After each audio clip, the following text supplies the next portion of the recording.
শিকার হয়েছে, আপনি আপনি কি অবগত আছেন কিনা? মাগুরাতে একটা 8 বছরের শিশু, এই ব্যাপারে আপনি একজন সচেতন মানুষ হিসেবে কিভাবে দেখেন? এটা আসলে খুবই ঘৃণিত, এগুলো বলতেও আসলে বুকটা কাঁপে, খুবই হৃদয় বিতরক।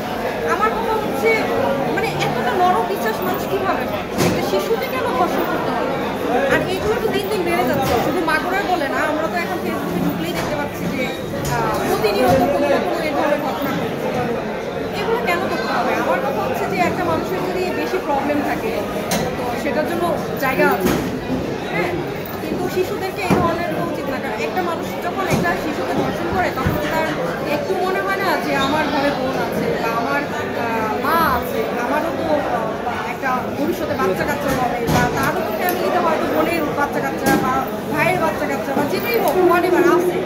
আমি মনে করি যে কীভাবে করে মানুষ, মানে কতটুকু নির্মম নির্দয় হলেই যে এই কাজটা